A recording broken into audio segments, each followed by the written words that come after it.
What's up guys, Intellitech Studios here, and today we're going to show you how to maintain your Dirt Devil Razor Pet bagless upright vacuum cleaner. Now the great thing about the Dirt Devil Razor Pet is that it doesn't require any tools to do any of the basic maintenance that you'd have to do. Everything is completely toolless, so you won't need any tools to do the maintenance on your machine. You'll just need to possibly replace any parts that may need them as necessary, which we'll see as we go on with the video. So we're going to start off with the first part of maintenance, which is the dirt container. So there's a small button right up here that's a release latch. You just push that and the entire dirt container comes off. The release button's right here and we can see that's where that is. So once we pull this off, the way that we empty the dirt container is there's a button right here with the Dirt Devil logo on it. You just push that and then the bottom flap opens up and all the dirt falls out. If the dirt doesn't all fall out, there is a little tab right here that you can see with a lock and an unlock.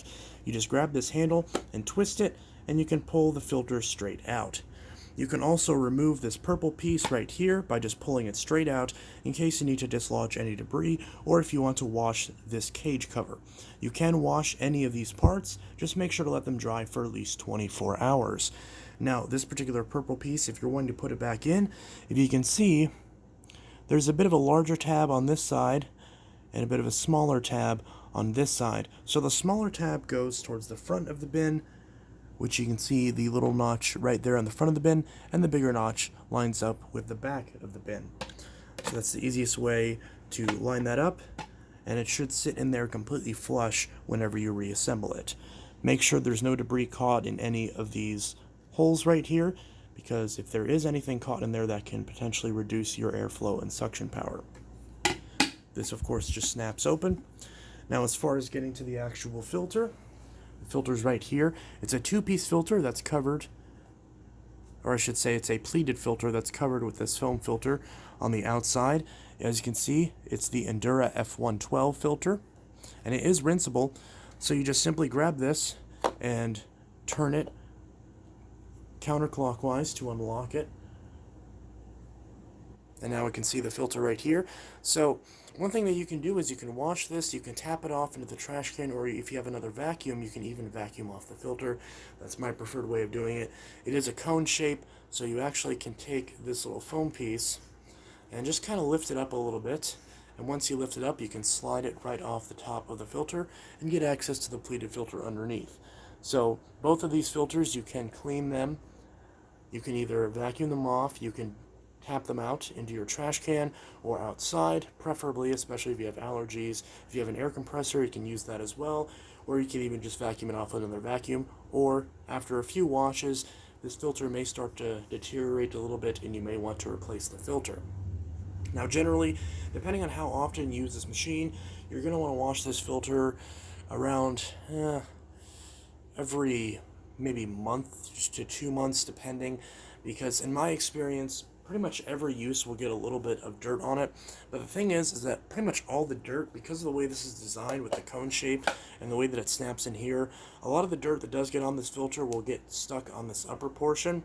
So that's when you actually want to make sure to keep this upper portion cleaner, because otherwise it could let some dirt through into the motor. So you want to make sure to keep this clean. And again, just counterclockwise, pops right off. You line up the 3 tabs right here, both on the filter and on here.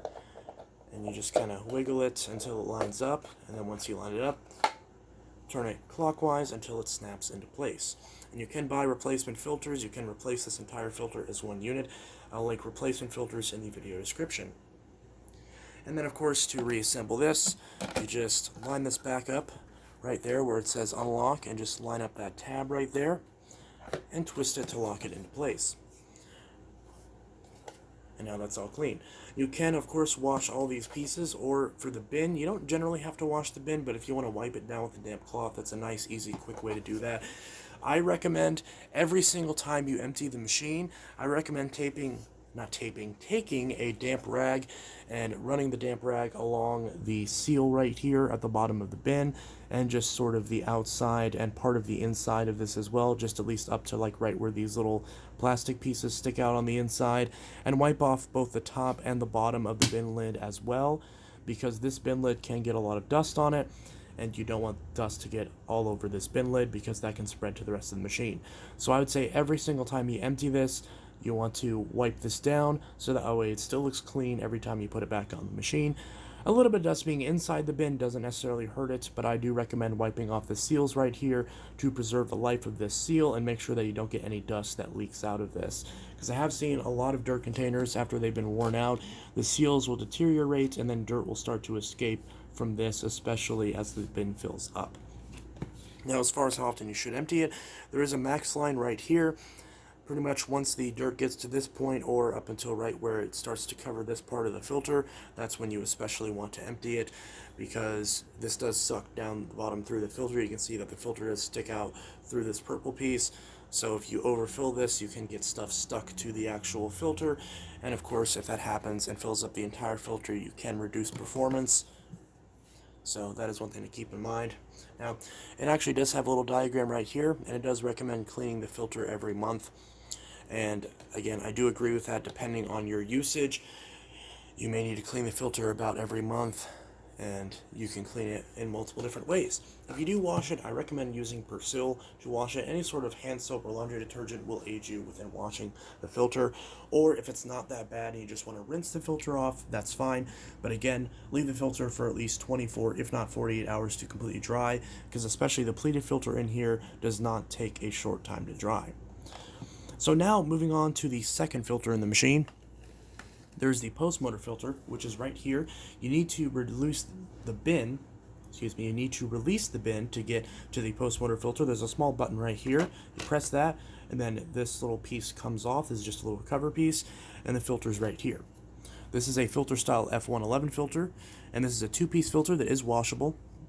So you can wash this. I'd recommend washing this about every 6 months. And I recommend replacing this filter about every year or two, depending on your usage. So you can see this is just a two-piece filter. Again, if you do decide to wash this, let it dry for at least 24 to 48 hours, or if you want to vacuum it off, you can do that as well. Both of these filters will likely need replacing at some point, because while these filters are washable filters don't last forever. They do deteriorate over time. So I would say every few years, definitely replace these filters, even if you are consistently washing and cleaning them. So as we can see, this filter pops right back in here. We got a little piece of debris in there. So that's not supposed to happen. You can see there are little white particles on this filter. Those aren't supposed to be there. I don't understand why my particular machine has little white particles that are getting stuck to the filter. But yeah, that's definitely interesting. So this filter just pushes right back in. There's no clicks or anything. It just kind of sits right back in there. If the machine's leaning forward a bit, the filter might fall out. So you might have to hold it in place. There's a little tab right here. You just line it up like that and click it back into place. And then once you're done with your dirt container, you can also click this back into place.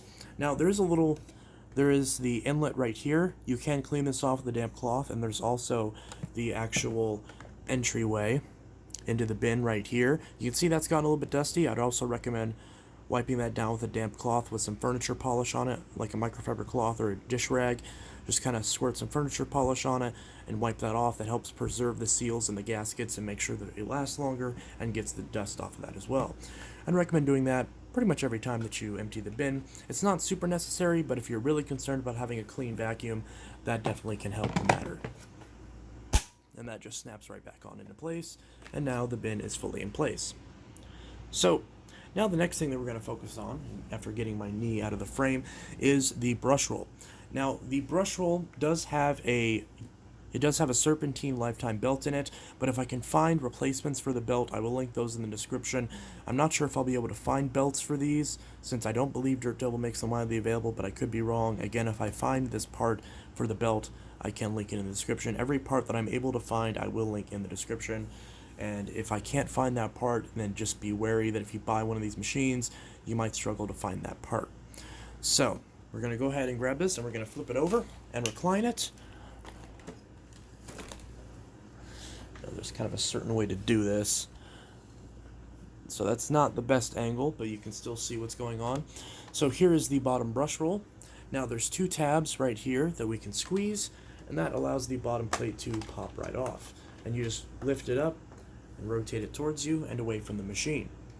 Now this particular base plate, you want to make sure that these little metal bars aren't actually bent. You can see they're supposed to go straight along and in these little grooves right here. It's kind of hard to see, but you want to make sure that these aren't bent, and then you want to make sure that these are on properly. There's also a squeegee right here. You want to make sure the squeegee is in good condition. If the squeegee is messed up or torn in many different places, you can see it is notched out of the box, but if this gets torn in many different places and it starts to deteriorate, you may need to replace this base plate so you can get a new squeegee. Or if there's any cracks that develop in this base plate, you're going to want to replace that as well. Again, assuming you can find the part. Like I said, every part that I'm able to find for this machine, I will link in the description. So next is the brush roll. Now, the brush roll is able to be removed. You just simply grab it right from the center and pull it straight out. Now, the belt is right over here. You just want to loop it around the belt, and here's the brush roll.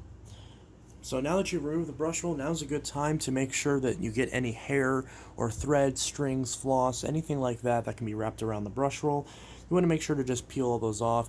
If you clean this brush often enough, they shouldn't be compounded on the brush so tightly. You should be able to just grab your fingers and pull it right off, and set that aside and suck it up with the hose later, or just pick it up and throw it in the trash. So you should be able to do that. If you're having some trouble getting some of these fibers off, you can grab a pair of scissors or a seam ripper and use that to pull hair and strings and various things off the brush roll. So that's something you want to do. You want to make sure that all these brushes are not compressed by the hair. You want to make sure these brushes are nice and long and spin freely. If a lot of your brushes start falling apart or getting damaged, you can of course replace the brush roll. Again, if I find replacement brush rolls, I'll link that in the description. One thing that is nice about this brush roll is it actually has serviceable end caps. So these end caps pop right off. You just pull them straight off, and you get direct access to the bearings right there. So you can make sure the bearings are spinning freely. And if they're not, then you can replace the individual bearings on the brush roll. If this brush roll just needs bearings, if your particular brush roll just needs bearings and it doesn't need the actual bristles, and your bearings just aren't working or your brush roll's not spinning properly, then you can just service the bearings themselves. And that's the same on both ends. Both the end caps just pop off. I would say whenever you go to clean out the brush roll, pop off both these end caps and make sure there's no dirt, no hair, nothing stuck in these end caps or in the bearings, because that can obviously seize these up and dry them out, and at that point your brush isn't going to spin very well, and you might actually snap the belt or cause the motor in the brush roll to actually shut off. So you want to make sure that these are nice and clean and free of any hair.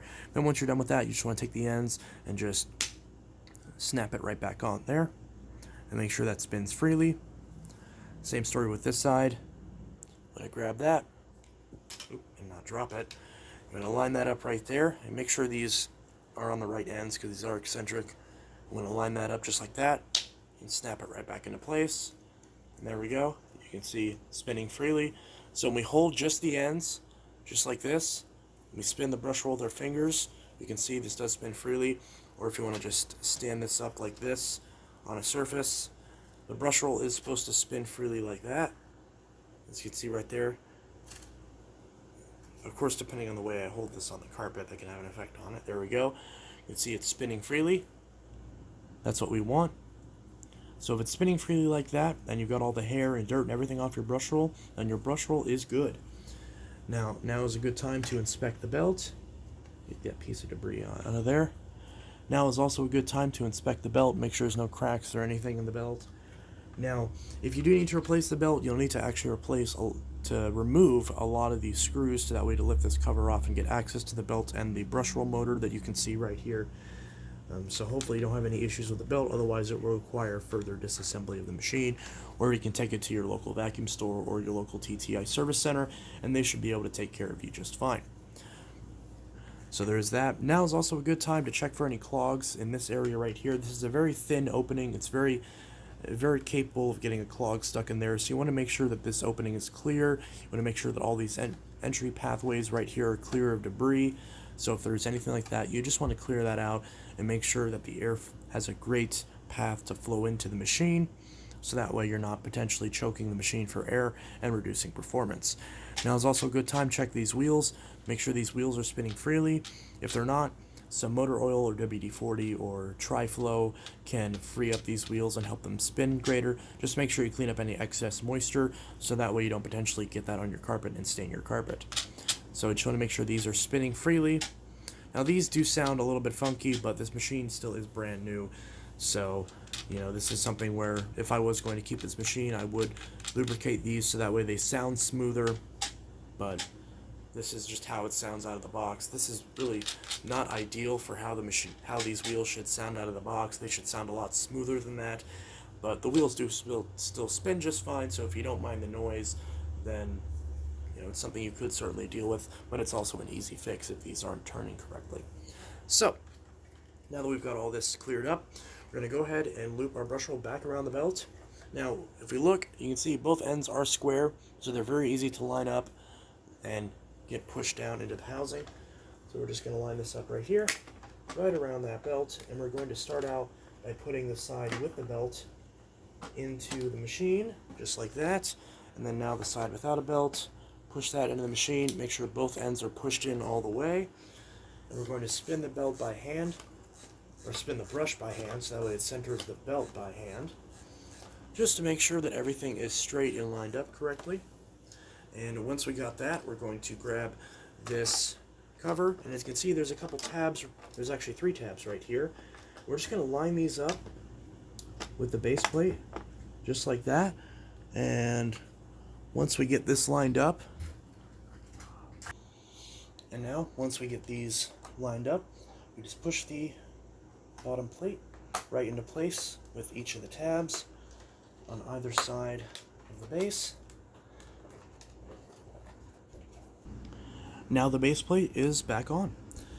Now the only other thing to check as far as maintenance is if your particular machine has loss of suction, then one thing you're going to want to do after you've exhausted all these other options, or if it was a sudden loss of suction where it's pretty obvious that it wasn't a loss of suction over time, but you notice a change of pitch in the motor, and it's at that exact moment all of a sudden not picking stuff up, then you likely have a clog somewhere in the machine.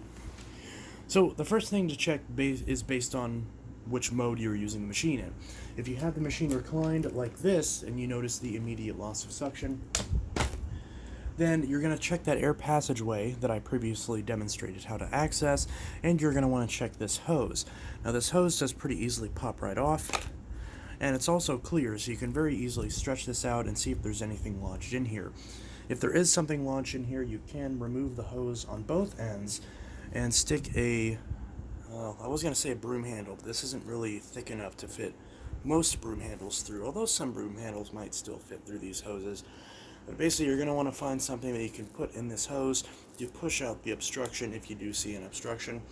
One other thing that you can try that I've also seen work if the clog is not that severe, or if you get it right when the clog first happened, is by stretching the hose out. So for example, if you're using it in the reclined mode, like this, and you're actually using it and you notice the loss of suction, you notice that there's a clog in this hose right here, one thing that you can do is you can put the machine upright. Don't remove the wand because that will engage the changeover valve and not have it suction through here, but keep it upright where it's suctioning through here, and then remove this lower hose out like this and try stretching the hose out as far as it'll go. Sometimes the actual clog will get stuck within these individual pieces of the hose, these individual bumps or parts of the hose, and stretching it out will give it the space necessary to pull in air and pull the clog out and into the bin. So that's another thing you should try. Stretch the hose out as far as it'll go, maybe even shake it a little bit and see if that undoes the clog on its own. And once you're done, just simply replace the hose back where it was. As you can see, there's 2 notches and 2 little grooves. Just push it back in on both sides, and now you're ready to get back to cleaning. If your clog is somewhere in the hose, then you're going to want to remove the wand, assuming you were using the wand already.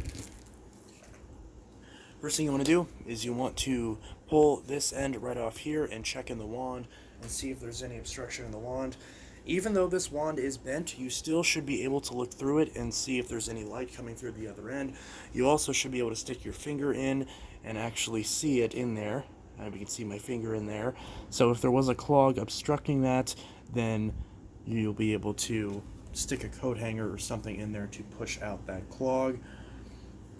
Now if it's in the actual hose, again, same story as before. Now the thing with the hose is that this Dirt Devil will not turn over the changeover valve to suction through the hose, unless the wand is in place. So you'll actually have to put the wand back in and snap it into the top, like so. And now this has pushed the changeover valve. Actually, wait, no, I had that backwards. This is what pushes it to the floor. Okay, never mind, I got that wrong. So you want to make sure the wand is out, and now the changeover valve is switched over to the tools. And so now if you need to check for a clog in this hose, you want to try stretching this hose out and seeing if stretching it out automatically undoes the clog. And if it doesn't, press this button right here, remove this hose, and stick something through this hose to push the clog out. Again, this is a clear hose, so assuming your vacuum is new enough, you should be able to see if there's anything lodged in there. And if you can't actually get it out of the hose, I will look and see if I can find replacement hoses, and if I can, I'll link those in the description. Now again, if you want to make sure what mode your vacuum is in, you can see the changeover valve is on the tool mode right now, and when you put the handle in, you can see the handle pushes it over like that. You can see it pushed it over, and now it's in the floor mode. So that's another thing to keep in mind, so you can actually know when your vacuum is in what mode. If this mechanism is not working correctly and it's not engaging properly, it is transparent, so you should be able to see if something's going wrong with this. Then you're going to want to try to replace this changeover valve or take it to your local service center and have them do it for you. And then once you've actually undid the clog, you want to take the top of the hose, snap it on the top of the handle, snap it in this top clip, snap the hose into this bottom clip, and now your machine is all back together. Now the last place you're going to want to look for clogs is in your tools.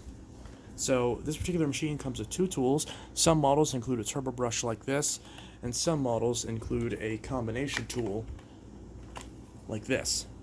So same story, this should be fairly sufficient. If you see any clogs in here, just push them out and, just make sure those are clear and that there's nothing obstructing them.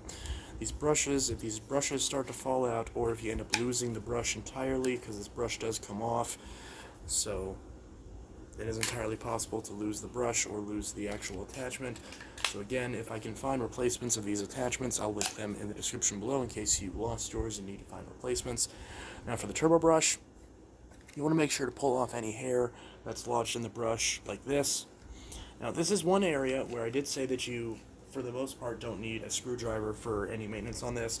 If you do have a clog in your turbo brush, you will need to get a basic Phillips head screwdriver to take apart your turbo brush. If this belt in here has snapped and this isn't turning right, if there's a clog in here and the turbo brush isn't turning, then you may need to open it in order to troubleshoot it, and I'll demonstrate that right now. So now that we've acquired a screwdriver, we can see there's two screw holes right here, so you just want to take out those screws.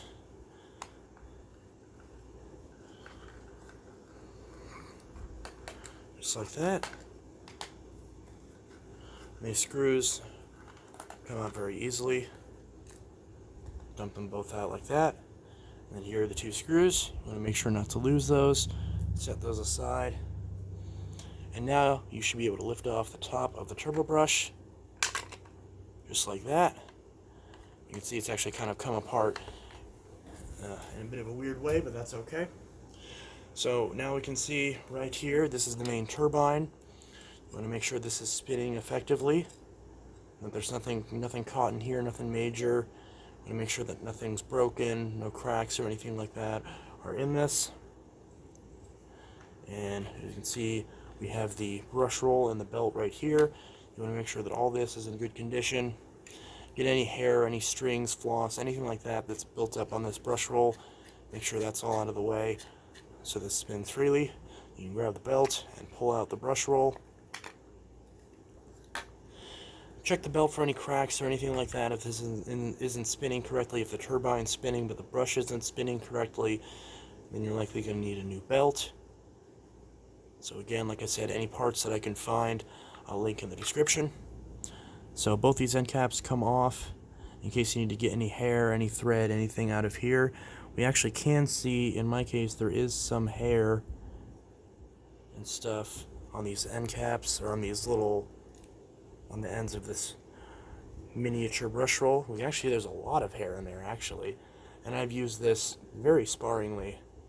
So You can see right there, there is a good amount of hair in there, so you definitely want to make sure to get all that out.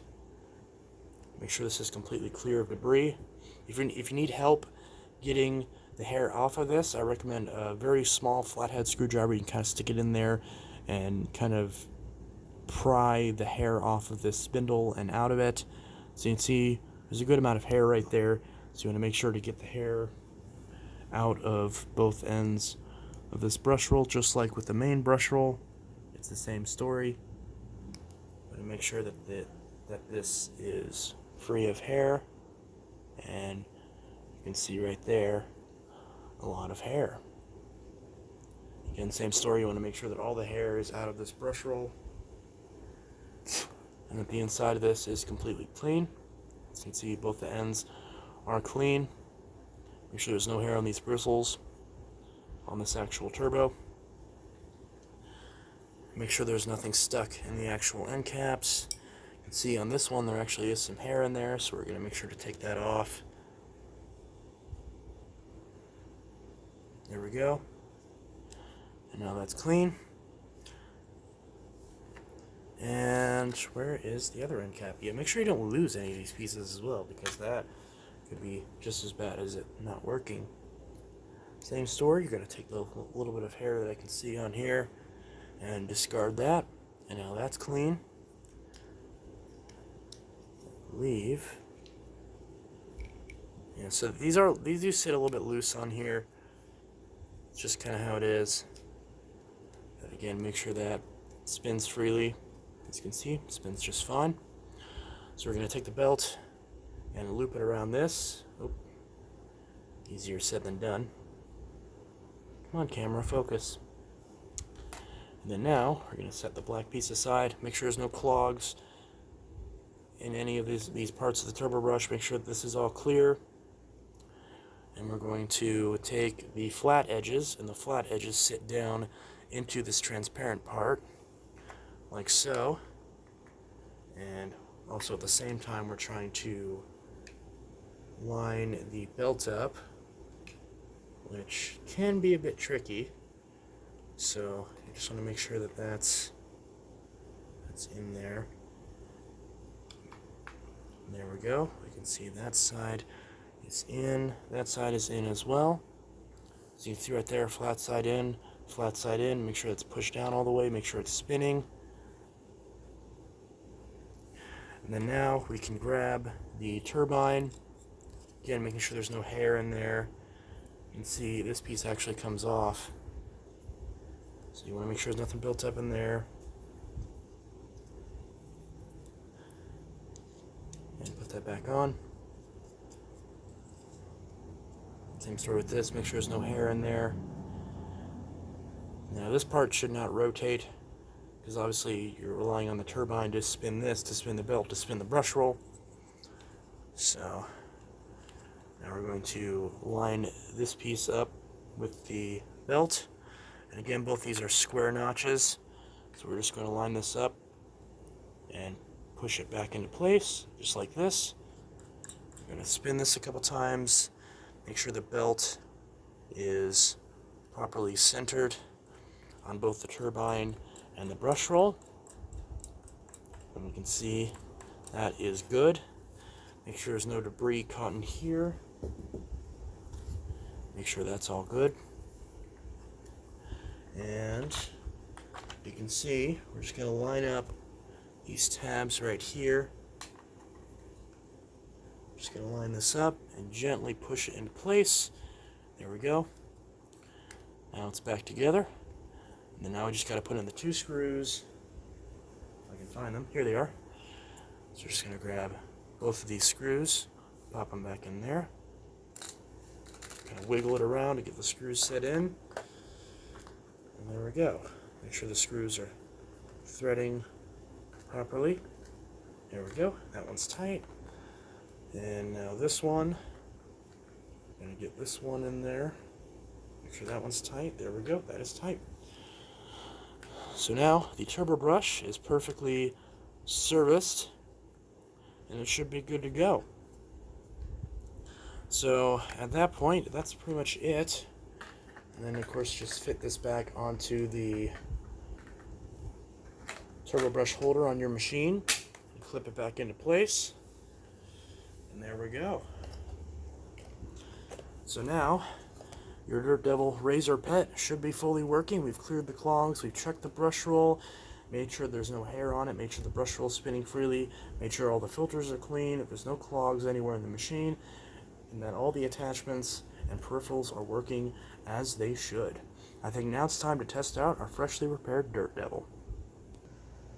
Okay, so now we've got it all back together. We're going to go ahead and test it out.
So, I think our vacuum works perfectly. So, if you found this video helpful, be sure to press the like button. And if there's anything that you need done on your Dirt Devil that I may have missed as far as maintenance goes, please be sure to leave it in the comments below. I hope you found this video helpful. And like I said, I will try to find links to every single part for this machine that I can find. So, hopefully if there is a part that you need and Dirt Devil has made it available, then I can put it in the description. Although Dirt Devil doesn't tend to have the best track record as far as having actual replenishment parts available. Well, I mean, replenishment parts they have, but as far as actual replacement parts available, the company tends to not be very good with that, so I may be limited in my selection as to what I find. Hopefully I'll be able to at least have the more important basic necessities listed in the description. I know I'll be able to find links to at least the one filter. I haven't looked for any of the other parts yet, but like I said, whatever I can find, I'll link in the description, so hopefully if you need it, you'll be able to get it for your machine. And if not, then hopefully you'll be able to bring it to your local TTI service center, and hopefully they'll be able to help you out with that. Anyways, this was Intellitech Studios signing out with a full maintenance guide for the Dirt Devil Razor Pet. I hope you guys enjoyed this video, and I hope you guys found it helpful. I'll see you guys in the next video, and I hope you all have a good one. Peace.